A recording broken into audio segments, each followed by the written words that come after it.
ఈ తాళి అమ్మాయి మెడలో కడితే నేను పూజ చేయొచ్చు కదా స్వామీజీ చెప్పండి, చెప్పండి స్వామి అని చెప్పేసి చంటి అడుగుతూ ఉంటాడు. చేయొచ్చు, నిరభ్యంతరంగా చేయొచ్చు. నీకు అమ్మాయి మెడలో తాళి కడితే భర్తవైతావు. అప్పుడు నువ్వు అమ్మాయి చేసే పూజ నువ్వు చేస్తే ఫలితం వాళ్ళకు దక్కుతుంది అని చెప్పేసి అనగానే గంగాలమ్మ తల్లిని చూపిస్తూ ఉంటారు. అయితే ఈ తాళి ఇప్పుడే అమ్మాయి మెడలో కడతాను. ఈ పూజ నేను చేస్తాను. అమ్మాయి గారు మీ ప్రాణాలకు ఏం కాదు. నేను కాపాడుకుంటాను. నేను చేస్తాను ఈ పూజ. ఈ తాళి కడతాను అమ్మాయి గారు అని చెప్పేసి చంటి అంటుండు. చంటి ఏం చేస్తున్నావు? నీకు పిచ్చా? నువ్వు నేను చనిపోయినా ఒకటే. ఈ తప్పు నువ్వు చేయొద్దు. వద్దు చంటి వద్దు.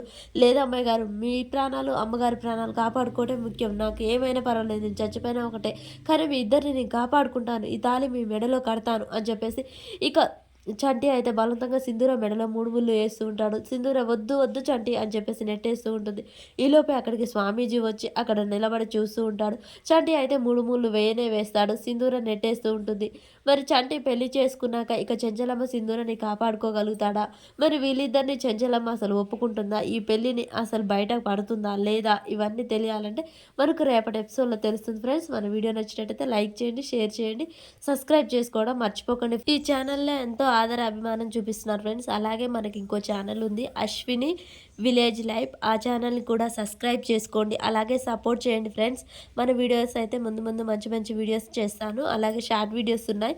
చూసి లైక్ చేసి సబ్స్క్రైబ్ చేసుకోండి ఫ్రెండ్స్. అలాగే మీ కామెంట్ కూడా తెలియజేయండి. నేను ఇంకా ముందు ముందు ఎలాంటి కంటెంట్ ఇవ్వాలా అని కోరుకుంటున్నారో మీరు సబ్స్క్రైబ్ చేసుకొని మన ఛానల్ లింక్ అయితే డిస్క్రిప్షన్‌లో ఇస్తాను. షార్ట్ వీడియోస్ ఉన్నాయి చూడండి ఫ్రెండ్స్. ప్రతి ఒక్కరు సబ్స్క్రైబ్ చేసుకోవడం మర్చిపోకండి. అలాగే కామెంట్ పెట్టడం మర్చిపోకండి friends. Please support me channel.